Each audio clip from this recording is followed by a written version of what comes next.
محمود الذي وحده رضيت بالله ربا وبالإسلام وبمحمد النبي صلى الله عليه وسلم.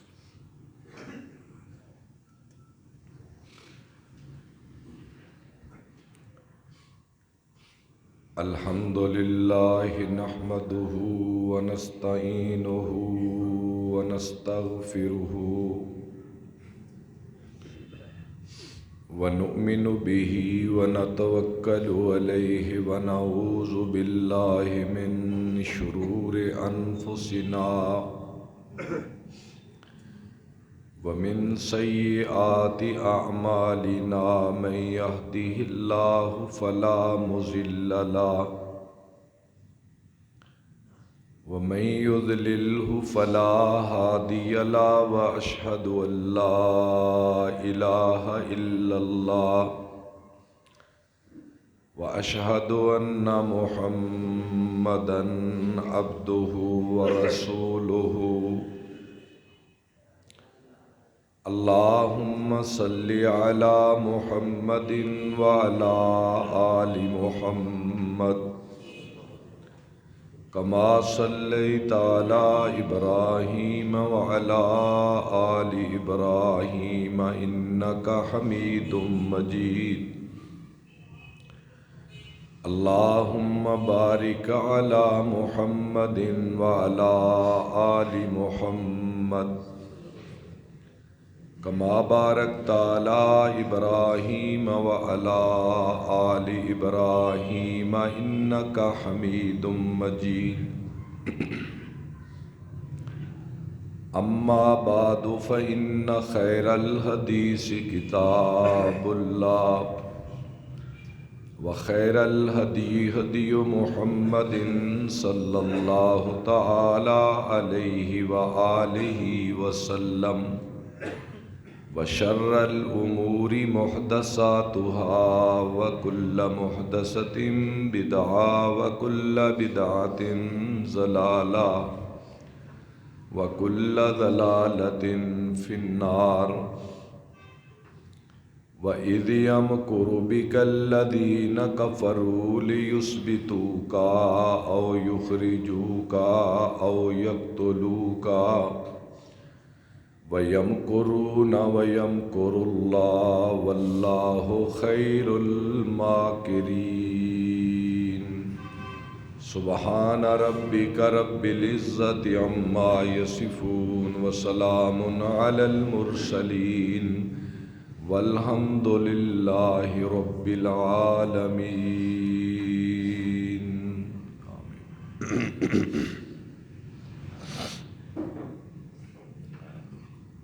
اللہ رب العالمین کی حمد و ثنا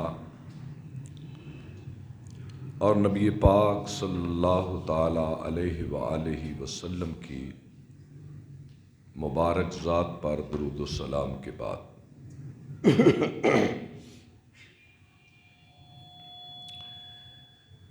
میرے واجب الاحترام سامعین و حاضرین کرام،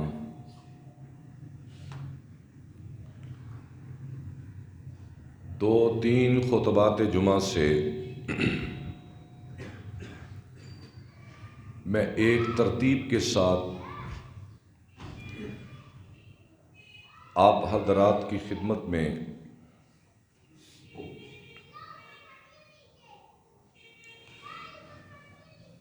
قافلہ اسلامی کی اس رفتار کا ذکر کر رہا ہوں جس رفتار کے ساتھ یہ قافلہ اپنی منزل کی طرف رواں دواں تھا. تو پچھلے خطبہ میں اگر آپ کو یاد ہو، مجھے تو یاد ہے ذرا ذرا، میں نے اپنی بات کو اس موڑ پہ روکا تھا کہ جب نبوت کا 11واں سال آیا اور ذوالحج کا مہینہ، ذوالحج اسلامی سال کا آخری ماہ ہے، اور عرب اپنے دستور کے مطابق بیت اللہ کا حج کیا کرتے تھے۔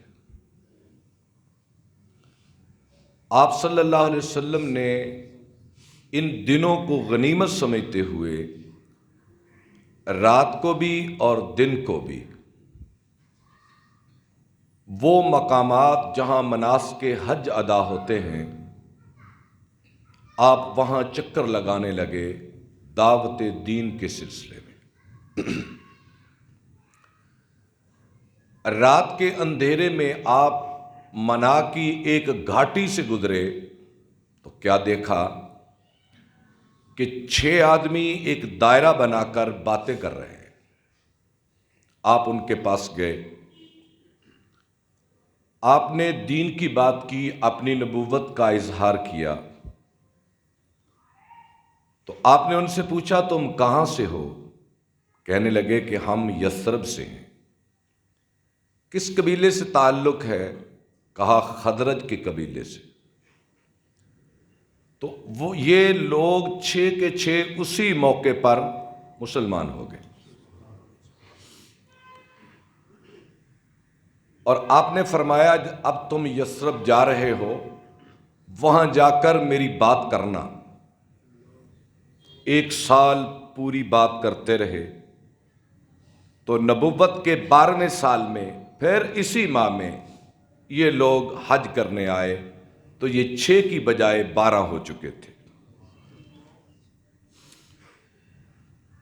جب نبوت کے 12ویں سال میں یہ 12 آدمی آئے تو ان میں 10 خزرج کے قبیلے کے تھے اور 2 اوس کے قبیلے کے تھے۔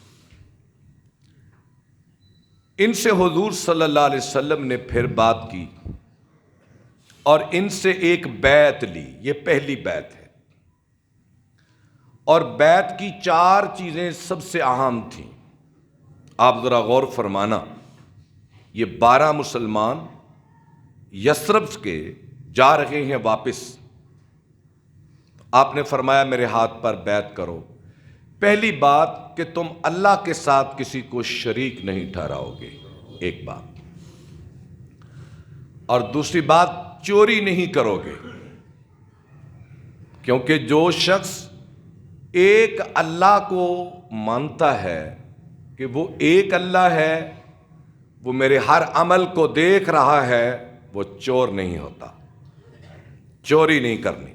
2، تیسری تم نے زنا نہیں کرنا، اور چوتھی بات کسی پر بہتان نہیں لگانا۔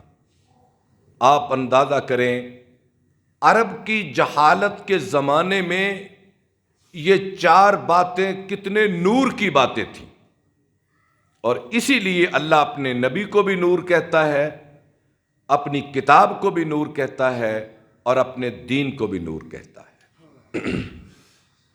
یہ ہے نور، یہ ہے چراغ، یہ ہے روشنی جو جہالت کی تاریکیوں کو اجالوں میں بدل رہی تھی۔ یہ چلے گئے، اور ان 12 لوگوں کے ساتھ آپ نے اپنے بڑے ہی پیارے صحابی جن کا نام نامی اس میں گرامی ہے، حضرت مصعب ابن عمیر رضی اللہ تعالی عنہ، ان کے ساتھ کر دیا۔ اور ان کا نام ہے تاریخ اسلام میں مجاہد معلم، اکیلا معلم نہیں۔ کیوں؟ اکیلا معلم وہ ہوتا ہے جو سازگار ماحول میں تعلیم دے، سہولتیں لے کر تعلیم دے، آسانیاں ہوں چاروں طرف سے، اس کے لیے ہٹو بچوں کے شور ہوں، عزت، احترام، خوشحالی، مکان، گھر، سواری۔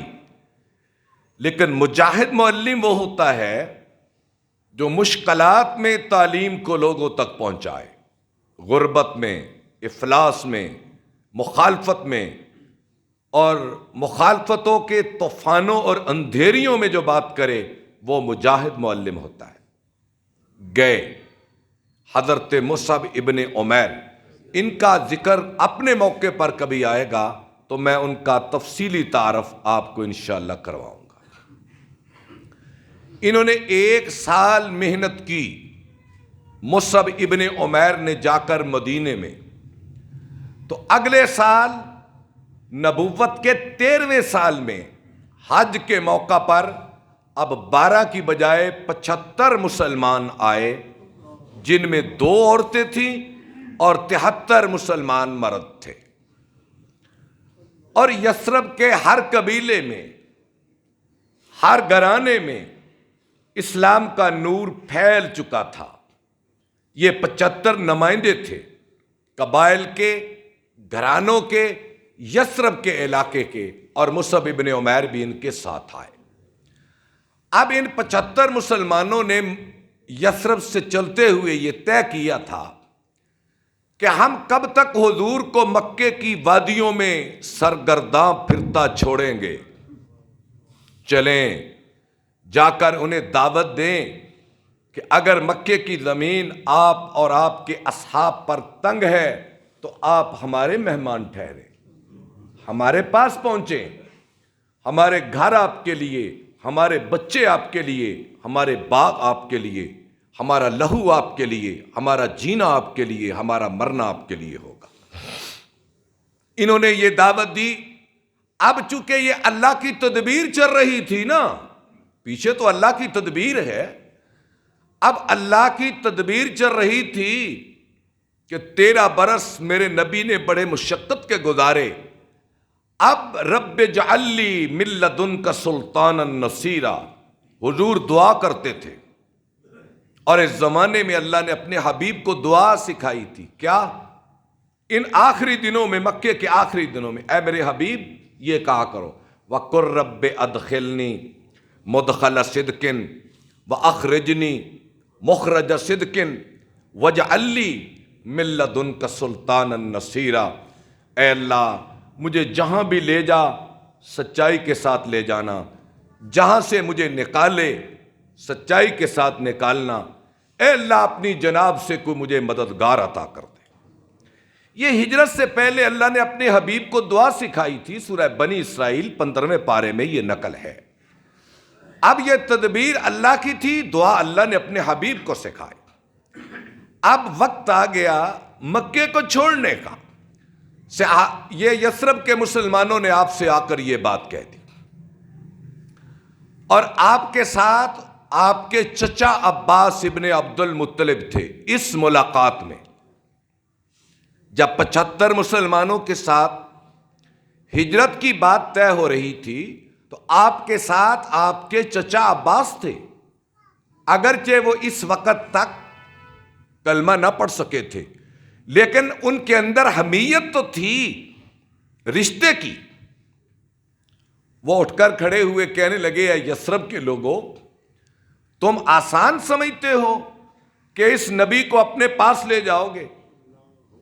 تمہیں پتہ نہیں کہ جب یہ شخص مدینے میں جائے گا مخالفتوں کے طوفان اٹھیں گے اور کالی اندھیریاں اٹھیں گی، مدینے کو یرغمال بنا لیا جائے گا، یہ پورا عرب امڑ کر مدینے پہ حملہ آور ہوگا، کیا تم میرے بھتیجے کا دفاع کر سکو گے؟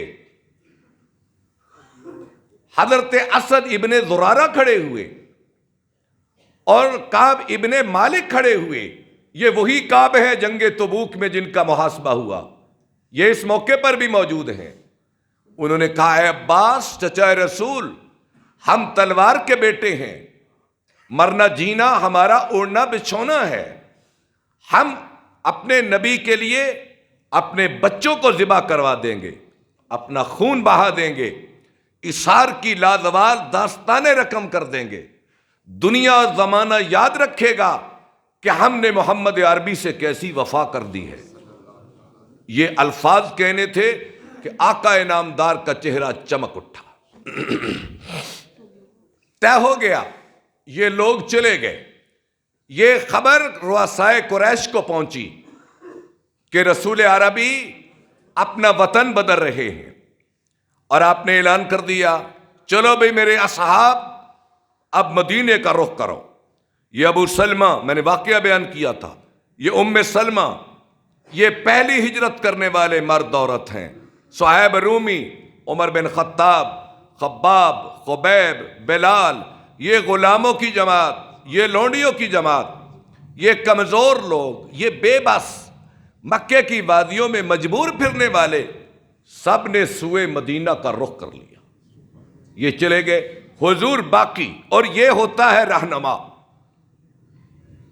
یہ ہوتا ہے قائد، جو خطرات کا مقابلہ خود کرتا ہے اور اپنے ورکروں کی حفاظت کرتا ہے، خطرات کے آگے خود کھڑا ہوتا ہے اور اپنے ماننے والوں کے لیے آسانیاں پیدا کرتا ہے۔ حضور خطرات کے منہ میں رہے اور اپنے ماننے والوں کو کہا تم نکل جاؤ، وہ راتوں کو، دنوں کو یہ مدینے کی راہیں طے کرتے، اپنے وطن کو چھوڑ کر ہجرتیں کر کے مدینہ پہنچے۔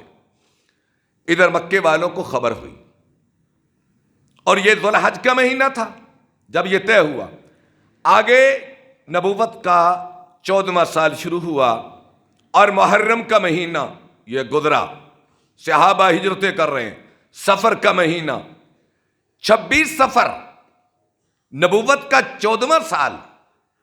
مکے والوں نے طے کر لیا کہ کل رات یعنی 27 سفر کو ہم محمد عربی کو قتل کر دیں۔ طے ہو گیا 27 سفر کی رات سارے قبائل مل کر حضور کے گھر کا محاصرہ کر لیا، اور اس موقع پر یہ آیت مبارکہ اتری جو میں نے پڑھی ہے کہ اے میرے حبیب صلی اللہ علیہ وسلم، وَإِذْ يَمْكُرُ بِكَ الَّذِينَ كَفَرُوا لِيُثْبِتُوكَ أَوْ يُخْرِجُوكَ أَوْ يَقْتُلُوكَ۔ اے میرے حبیب وہ وقت یاد کرو جب مکے والے منصوبہ بنا رہے تھے کہ تجھ کو قید کر دیں یا جلا وطن کر دیں یا تجھ کو قتل کر دیں۔ وَيَمْكُرُونَ، ادھر وہ تدبیر کر رہے تھے، وَيَمْكُرُ اللَّهُ، اور میں آسمان پر تجھے بچانے کی تدبیر کر رہا تھا۔ وَاللَّهُ خَيْرُ الْمَاكِرِينَ، اور مجھ جیسی تدبیر انسان نہیں کر سکتا۔ جو خالق تدبیر کرتا ہے مخلوق کہاں تدبیر کر سکتی ہے؟ تو میں نے تدبیر کیا کی؟ 27 سفر کی رات کو گھیرا، آپ اپنے مکان کے اندر، علی ابن ابی طالب حضور کے پاس رہتے تھے، آپ نے فرمایا علی یہ امانتیں لے لو، میرے بستر پہ لیٹ جاؤ، میں مدینہ جا رہا ہوں، امانتیں واپس کر کے میرے پیچھے مدینے چلے آنا۔ کافروں کی موجودگی میں حضور نکلے، اور قرآن مجید کیا کہتا ہے؟ وَجَعَلْنَا مِن بَيْنِ أَيْدِيهِمْ سَدًّا وَمِنْ خَلْفِهِمْ سَدًّا فَأَغْشَيْنَاهُمْ فَهُمْ لَا يُبْصِرُونَ۔ ہم نے کافروں کی آنکھوں کے آگے پٹیاں باندھ دی، آگے دیواریں کھڑے کر دی۔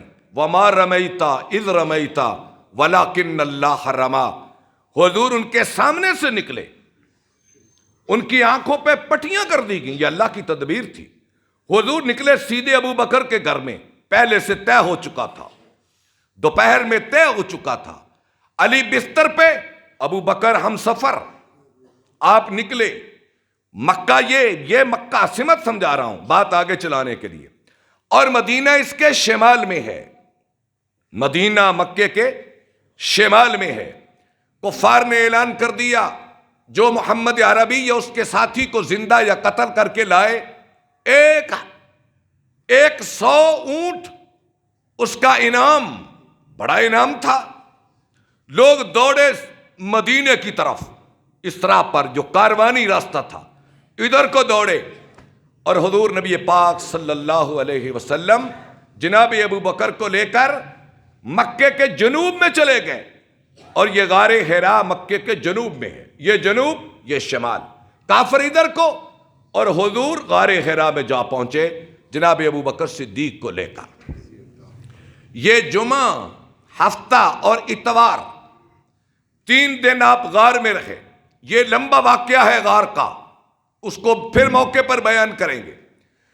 3 دن رہنے کے بعد آپ وہاں سے چلے اور پھر جنوب کی طرف چلے اور جنوب سے ہٹ کر پھر آپ مغرب کی طرف چلے اور بحر احمر کے کنارے کنارے پہ آپ ہو لیے. اور آپ کا ایک راہبر تھا اور وہ کافر تھا جس کا نام عبداللہ ابن اریقط لکھا ہے. یہ ساتھ ابو بکر کے غلام عامر ابن فہیرہ ساتھ ابو بکر اور حضور، یہ 4 آدمیوں کی مختصر جماعت نکلی مدینہ کی طرف. چلتے چلتے راستے میں سراقہ سے ملاقات ہوئی. وہ واقعہ بھی آپ سنتے ہیں، اس کی تفصیل کی ضرورت نہیں ہے. آپ آگے پہنچے، 1 دن اور رات چلے، مسلسل چلے، تھکاوٹ محسوس کی. اور اس راہ پر ایک عورت میزبان بن کے بیٹھی ہوئی تھی لوگوں کی، جو آنے جانے والوں کو بکریوں کا دودھ پلاتی، جس کا نام آپ ام معبد کے نام سے سنا کرتے ہیں. اس کا نام تاریخ میں بڑا معروف ہے، ام معبد. آپ ام معبد کے اس ڈیرے پر پہنچے تو دھوپ تھی، سخت پیاس. آپ کے پاس کوئی خورد و نوش کا لمبا چوڑا سامان نہیں تھا. آپ نے کہا ابو بکر پتہ کرو، ہمیں پیاس لگی ہے. ابو بکر اندر گئے، ام معبد سے پوچھا کچھ کھانے کے لیے ہے، پینے کے لیے؟ اس نے کہا کہ قحط کا زمانہ ہے، میرا شوہر بکریاں لے کر چرانے کے لیے پہاڑوں میں نکل گیا ہے. تو جناب ابو بکر نے کہا ایک وہ بکری زمین پہ لیٹی ہوئی ہے. تو ام معبد کہنے لگی وہ تو مریل اور بیمار ہے، اپنے عذر کی وجہ سے چل نہیں سکتی. ابو بکر نے حضور کو اطلاع دی، آپ آگے آئے. آپ نے فرمایا ام معبد ہمیں اجازت ہے کہ اس بکری کا دودھ دھو لیں. اب اس نے ایک طرف تو حضور کا رخ انور دیکھا کہ اتنی سنجیدہ شخصیت، اتنی پروقار شخصیت اور اتنی پرروب شخصیت، اور اللہ نے حضور کو یہ روب دیا تھا کہ کوئی شخص آپ کی آنکھ میں آنکھ ملا کر بات نہیں کر سکتا تھا. یہ ذات نبوت کا روب تھا. اور یہ دیکھ بھی رہا، یہ اس کے گمان میں بات ہے، اور یہ دیکھ بھی رہا ہے جو بکری اٹھ نہیں سکتی ادھر کی بنیاد پر وہ دودھ کیسے دے گی؟ یہ تو ریوڑ کے ساتھ چلنے کے قابل بھی نہیں ہے. آپ نے فرمایا یہ الگ بات ہے کہ یہ بکری دودھ نہیں دے سکتی، تم اجازت تو دے سکتی ہو نا، کیونکہ تو اس کی مالکن ہے. اس نے کہا میری طرف سے اجازت ہے. اللہ کے نبی صلی اللہ علیہ وسلم آگے بڑھے. یہ آیات نبوت ہیں، یہ نبوت کی دلیلیں ہیں. آپ آگے بڑھے، آپ نے بسم اللہ کہہ کر بکری کے اوپر ہاتھ پھیرا. بکری سیدھی ہو کر بیٹھ گئی. پھر ہاتھ پھیرا تو کھڑی ہو گئی. پھر آپ نے اس کے تھنوں پہ ہاتھ پھیرا تو اس نے پچھلی ٹانگیں پھیلا دیں اور اس کے تھنوں میں دودھ بھر گیا. یہ تماشا ام معبد اپنی آنکھوں سے دیکھ رہی ہے. آپ نے برتن منگوایا. اتنا بڑا برتن تھا کہ وہ اپنے کناروں تک بھرا، اور اس کو 4 آدمیوں نے پیٹ بھر کے پیا. 4 کون ہیں؟ اللہ کے پیغمبر صلی اللہ علیہ وسلم، جناب ابو بکر، عامر ابن فہیرہ اور عبداللہ ابن اریقط. 4 آدمیوں نے پیٹ بھر کے پیا، اور وہ پیاسے بھی تھے رات اور دن کے. جب آپ نے پی لیا تو آپ نے فرمایا ابو بکر سے، ام معبد سے کہو ایک اور برتن دے. اس نے ایک لگن دیا، بڑا برتن. آپ نے اسی طرح اس کو بھر کے رکھ دیا اور فرمایا یہ ام معبد کو دے دو تاکہ آنے والا اور مستفید ہو جائے گا کوئی. اب اس واقعہ کے بعد ام معبد کا تجسس بڑھا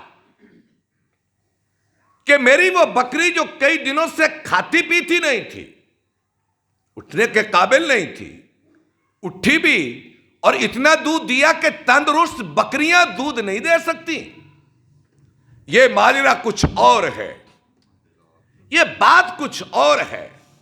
تو اس نے حضور کو پاؤں سے لے کے سر تک بار بار دیکھنا شروع کر دیا, بار بار دیکھنے لگی, مڑ کے دیکھنے لگی.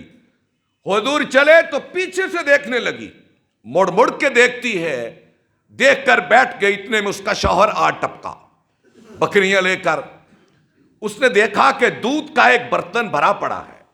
اس نے کہا ام معبد یہ دودھ کہاں سے آیا؟ بکریاں تو میرے ساتھ تھی. اس نے واقعہ بیان کیا سارا.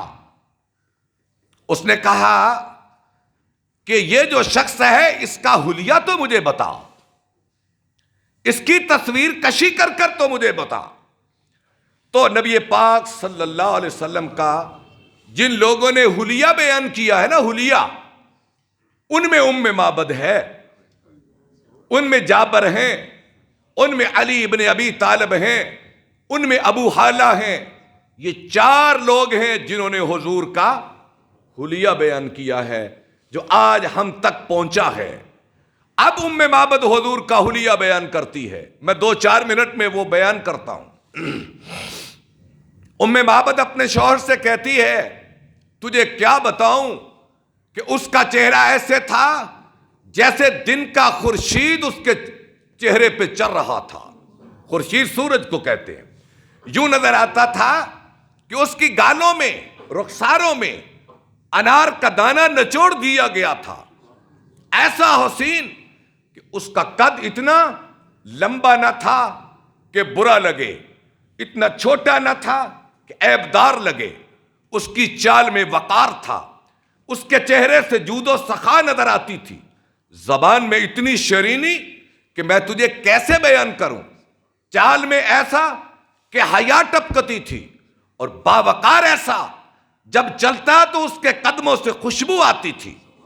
اور اس کے لباس کے میں کیا کہنے بتاؤں کہ اس کا لمبا لباس اور سفید رنگ کا, اور اس کی چال میں متانت اور وقار تھی. اس میں لڑکپن اور شوخ پن نہ تھا. میں اس کے چہرے کا کیا حال بیان کروں کہ بڑے لمبے پیچھے کی طرف بال, مانگ نکالے ہوئے, اور اس کے خوشبوؤں سے, اس کے بالوں سے ایک خوشبو فطری نظر آ رہی تھی. میں کیا بتاؤں کہ اس کی آنکھیں سرمگی تھیں. سرمگی آنکھ اس کو کہتے ہیں جس میں سرما نہ ڈالا ہو مگر یوں لگے کہ اس میں سرما ہے. اس کی سرمگی آنکھیں تھیں, اور اس کی بھمیں بھاری نہ تھیں. یہ ابرو جسے بھمیں کہتے ہیں, اس پہ زیادہ بال ہوں تو عیب ہوتا ہے, باریک ہوں تو حسن کی علامت. ام معبد کہتی اپنے شوہر سے اس کی بھمیں باریک تھیں, اور اس کے دانت اتنے حسین تھے کہ ایک بار مسکرایا تو اس کی مسکراہٹ کی روشنی میری دیواروں پہ پڑ رہی تھی. میں کیا بیان کروں اس کا کہ اس کے مونڈے چوڑے تھے, ایسے نہیں تھے, کھلے تھے, اور اس کی کمر کے پیچھے مہر نبوت تھی, اور اس کا سینہ اور اس کا پیٹ برابر تھا. توند بڑی ہوئی نہیں تھی, پیٹ بڑا ہوا نہیں تھا, اور اس کے شانے مضبوط تھے, اور اس کے پاؤں اٹھا کر چلتے تھے. آپ پاؤں کو گسیٹ کے نہیں چلتے تھے. یہ حلیہ بیان کرتی ہے ام معبد, اور اس پہ حضرت جابر کہتے ہیں ایک بار اللہ کے نبی مسجد نبوی میں تشریف فرما تھے. رات کا وقت تھا, 14ویں کا چاند تھا, اور پوری آب و تاب کے ساتھ چمک رہا تھا. میں ایک بار آسمان کے چاند کو دیکھتا, پھر میں مدینے کے چاند کو دیکھتا. میں نے کئی بار دیکھا, میں نے دورا کے دیکھا, میں نے بار بار دیکھا. اللہ ذوالجلال کی قسم, آسمان کے چاند سے مدینے کا چاند کئی بار مجھے حسین نظر آیا. اور اسی پر حسان نے کہا تھا لم ترکت عین احسن منک جمالا ولم تلد النساء خلقت مبرئا من کل عیب کانک قد خلقت کما تشاء. کہ اے اللہ کے نبی, میں نے جب سے آپ کو دیکھا ہے دنیا کی کسی آنکھ نے تجھ سے زیادہ حسین کسی کو نہیں دیکھا. آپ تو یوں پیدا ہوئے ہیں گویا اپنی مرضی سے بن کے آئے ہیں, گویا اپنی مرضی سے بن کے آئے ہیں. اور اسی پہ سعدی بولتا ہے یا صاحب الجمال، اے جمال والے، و یا صاحب الکمال، یا صاحب الجمال و یا سید البشر من وجہک المنیر لقد نور القمر، کہ اے اللہ کے نبی تمہارے حسن کو جب میں پڑھتا ہوں یوں لگتا ہے کہ آسمان کا چاند بھی اپنی روشنی تمہارے چہرے سے لیتا ہے.